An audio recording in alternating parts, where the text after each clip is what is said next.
Good morning, everyone. Happy Thursday. Let's take our glasses off and fly it blind. Welcome to ATI Pro Media. We are powered by Advanced Trading. I'm coming to you live from the Ag Bull Studios here in Mayville, North Dakota. Want to thank Ag Bull for paying for all this fancy stuff. Now, the funny thing is, I am surrounded by wonderful equipment, but I came in late to the studio. I have my laptop propped up on boxes, and it's a mess. But one thing that's not a mess is the markets. And we got some great news out of North Dakota. We're going to talk about that today. There's all types of things happening outside markets. We have interest rates on the move, stock markets on the move, cattle on the move, USDA report at 11. Myself, Connor, and Brady will be going live at 10:45, breaking it all down for you just like we love to do. Tell a friend about it. This is free. We do it for you. We hope it educates you. We've been receiving calls and texts and everything else. The whole ATI Pro Media starting to catch on. Had some people come up to me in Fargo and say they enjoyed the live stream. Let's bring Connor right in. We're going to have a quick show.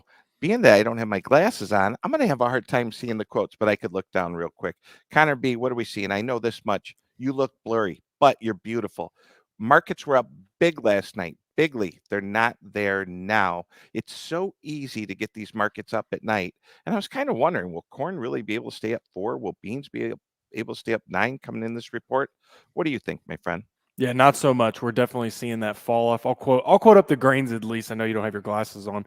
Looking at D's corn, we got it up half cent right on the high. We were up at 409, 409 and 3/4. Now we're at 405. November soybeans up 6, down a little bit, sitting at that 1006. Wheat still hanging in there. December Chicago wheat at 586. So we'll see where we go from there. I'm not going to quote up everything. Let's do it because guess what we got today, Tommy? We've got a USDA report. And like you said, we're going to go live. Other thing we have to talk about CONAB. We saw the CONAB report this morning. Before we get on all that, give us an update. You've been at the Big Iron Show in North Dakota.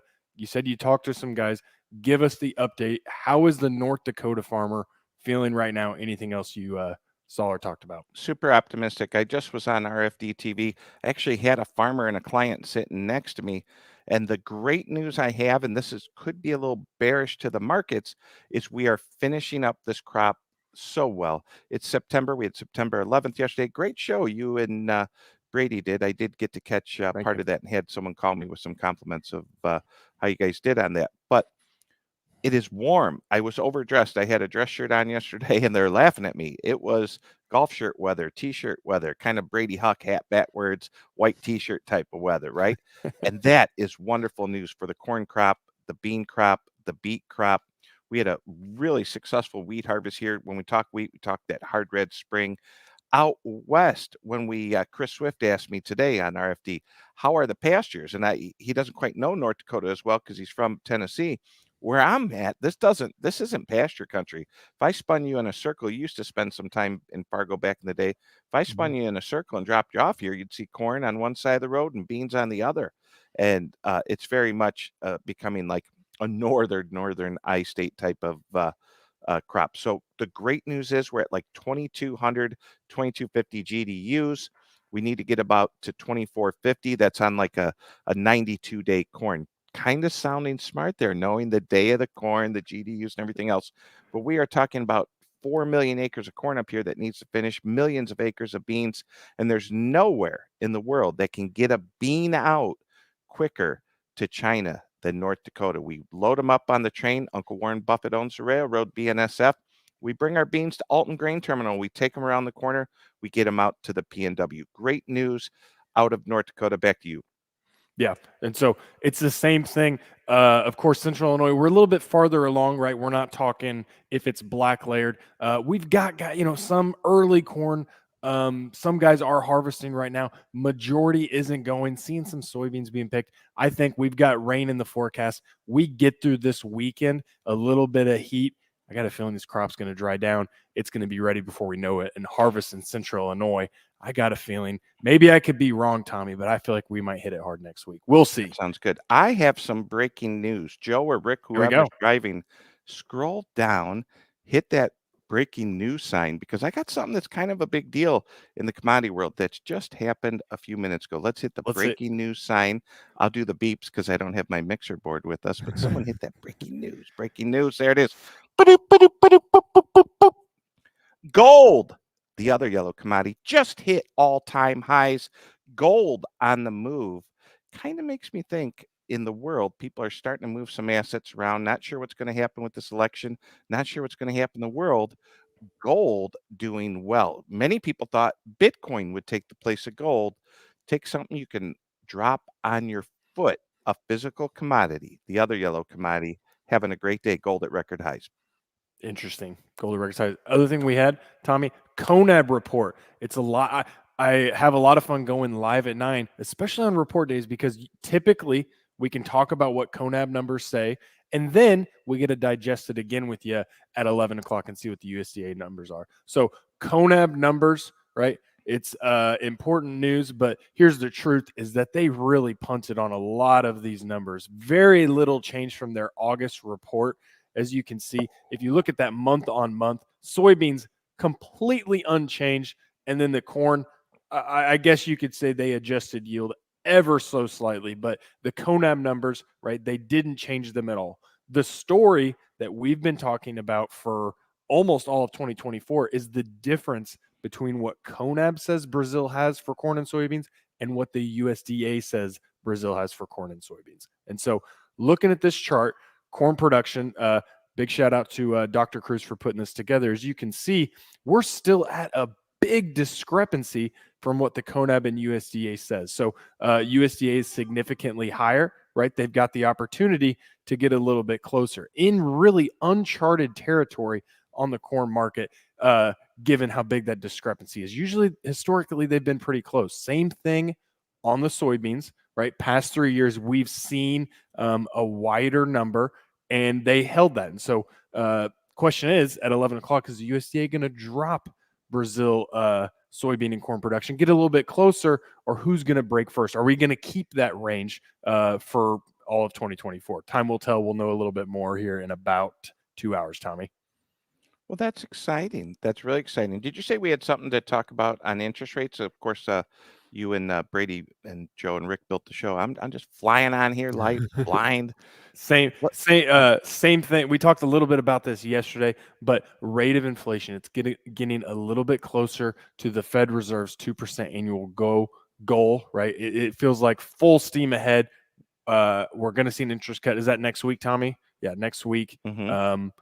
I guess the debate is, right, how big of a cut are we going to see? What are your thoughts? Well, there are experts who are arguing about this all day long. A lot of mornings I wake up, listen to Bloomberg, listen to Business Channel, and you got your people say 25, 0.25, a quarter point, and you got people saying a half point. You got people saying if we do a half, it's going to show a problem. It's all kind of odd because when you look at the 10-year and the 30-year and the long rates, they've already priced it all in. So the 10-year has there are people right now remortgaging their house. If you had gotten the mortgage a year ago, you can already go back and remortgage your house and get a much lower mortgage. The markets in the long end have already moved along. It's the Fed funds. It's the Fed funds that are arguing. We need to know, is it a quarter or half? Could be a big deal. I think right now they're leaning towards a quarter. To me, in the long end, interest rates are coming down over the next 6 months, regardless if they do quarter, half quarter, whatever you want. It's gonna happen. It's already happened. If you need to adjust interest rates or move money around, there are better opportunities today to borrow at a lower rate. It could be buying a vehicle, buying a home, buying anything. Money, interest rates are so important. Matter of fact, when we did our live stream, I had the opportunity to be on with Red River Farm Network, Don Wick, and there were some other great analysts there. And Don Wick said, "What's your biggest takeaway from what happened last year when it comes to farmers and grain marketing?" It was the misunderstanding and cavalier attitude of not understanding the cost of money. We shows like this and other shows, we constantly focus on, selling this. Will beans go up? Will corn go up? What the heck are you doing with your dollars? Pay attention because you've lost an incredible amount of money by paying interest when you could have sold that grain. Yeah, well said. It goes back tying that in.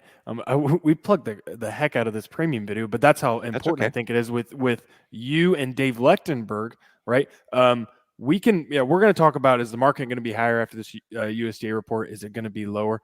But what's your cost of money And if you're going to put grain in the bin, if you're going to sell it, are you doing it for the right reasons, right? It's a decision we're going to make, we have to make in the next month, the next 2 weeks, and one that really has a lasting effect. Money's not free, right? That interest has a cost if we're putting grain in the bin. Yeah, absolutely. Let's let's someone loaded up my picture on the boxes. That's fine. I'm putting my glasses back on. I can't stand Look it. at that studio. I miss you guys. All right, listen, you're gonna have to deal with the ring lights in my glasses. But thank you. Premium yesterday. Connor and Brady broke it down. Yeah. What'd y'all talk about? So we brought on Brian Basting, right?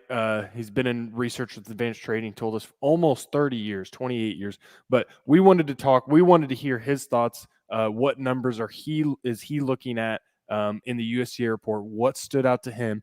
And then we also talked a little bit hedging strategies, right? If you wanted to insulate yourself for this report, what would we look at? How's that playing to an overall hedging strategy and just getting you prepared for this USDA report? That was our focus, Tommy. That's awesome. Folks, if you want to subscribe to ATI Pro Media, it's $1 a day, $30 a month for you at home. I guess you get a bargain on those months with 31 days. I'm a subscriber. I hear we had a few more people from the old advanced trading join the other day. Hey, Good deal. if you don't back your own company, what are you doing there anyway, right? It's a team effort, and there's no I in team, Connor B. But there's two I's in Grisafi, and that's very important to remember. All right, my friend. Good to know there. No, we're there. So we're going live at 11. Talked about that. 10:45, baby. 10:45. You be there at 11. You'll be late. I gotta watch my clock. Last time we did this, I said, "Hey Brady, I think we're about 2 minutes out," and he said, "Oh nope, the numbers are live right now." So I got to get my clocks. Oh, I'll be on. We'll all be on. It'll be. Let's try not to talk over each other. You know how that goes. We'll do our best. But we'll do afterwards, Yeah. we've got heavy hitters are going to do the deep dive. Right, tune in on YouTube. Mark Talaski, Michael Reginelli, and Brian Basting are going to give us their thoughts, right? They're going to digest the numbers, look at them, and really do a deep dive afterwards, too. So make sure to tune in for that. Yeah, absolutely. Any other questions, comments? It's pretty light on the questions. I imagine all eyes on the USDA. I think we're good. Joe's like, get the heck out of here, guys. Well, He's ready for us. We actually have a day job. All right, everyone. Tom Grisafi. I'm actually in Mayville, North Dakota. A lot of times on TV, you see me say I'm in Fargo. I'm in Mayville, right north in between Fargo and Grand Forks. Beet harvest is happening, little pre-lift. Trucks flying all over, pretty wild. But farmers are optimistic up here. They're in a good mood, great finishing weather. Let's see. I think, real quick before we leave, I think information we have access to at advanced trading. I think people think like, oh, you hear yields are just down a little bit in Illinois because we're getting those early harvest results, and we're getting, as a corporation, we're getting hundreds of reports from farmers. But I don't think the USDA can move as fast as we do. But I will give you all one bit of advice. There is a chance the USDA could lower the soybean yield. Have your offers at the elevator. There is a chance we can spike to up 25 cents in beans, and then 5 minutes later be up 5 cents. We can get that high frequency trade reaction. If you want a chance to sell corner beans off this combine at higher prices, you have to put those orders in right now. Click off this show, call your elevator, put target orders in. They could hit, and we could be lower at the end of the day. Or the USDA could just give us a big nothing burger, and then we play the sad trombone sound. But it's funny. It's funny you mentioned that because Brian Basting, one of his main points, going to give you a little hint on the premium, was the analyst range on ending stocks on soybeans. It was like triple or than what we were last year. Huge range going into the September report. So excellent point, Tommy. All right, Tommy G, Mayville, North Dakota, coming to you from the Ag Bull Studios. Connor Bridgman, Assumption, Illinois, coming to you from your own studio. I understand you. Big property buyer down there in Assumption, buying up the downtown. I wouldn't say that, Tommy. But what do you call your studio there? CB Studios? Oh, I gotta think of something. CB I would Studios name it after something your wife's doing. I do. The studio's in the side office, but I do work in an old bank, so we could go along that theme too. But I'll have to think about that. All right, let's hop, everyone. If you hit a question, we'll get to it at a later time. Please join us at 10:45. Send that link to a friend. We're going to text it out to clients and friends and family of ATA Pro Media. Everyone have a great day. See you here in a little bit. See ya.